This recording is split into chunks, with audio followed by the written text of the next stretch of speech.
Well, Jharkhand Minister Sudivya Kumar addressed the recent violence in Hazibagh, stating that the root cause was the incident of clear and not hidden.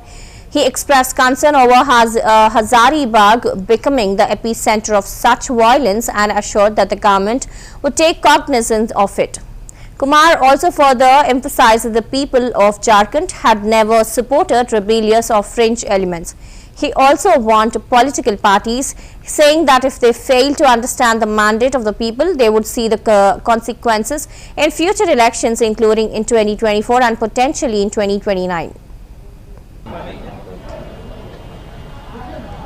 घटनाओं के मूल कारण क्या हैं, ये आपसे छुपा नहीं है।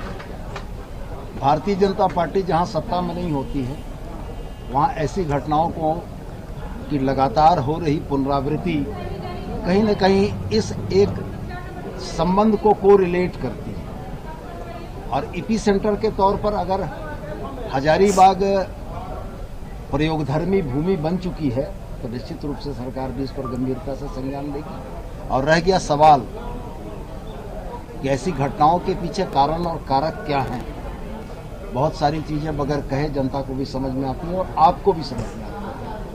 तो मैं स्पष्ट रूप से यह कहता हूं कि ऐसे इंसर्जेंट लोगों के लिए, ऐसे फ्रिंज एलिमेंट के लिए झारखंड की जनता ने कभी भी दिल खोलकर स्वागत नहीं किया। और जनता के इस मैंडेट को, जनता के संदेश को समझने में अगर राजनीतिक पार्टियां भूल कर रही हैं तो 19-24 के बाद 29 में शायद इसका और कैस्केडिंग इफेक्ट दिखेगा। मेरा आपके माध्यम से जनता को धन्यवाद देते हुए उन तमाम राजनीति के फ्रिंज एलिमेंट्स से यह आग्रह होगा कि जनता की मनोभावनाओं को समझें और उसके अनुरूप कर्तव्य करें, नहीं तो जनता के कठोर दंड के भागी बनेंगे। सर, लेकिन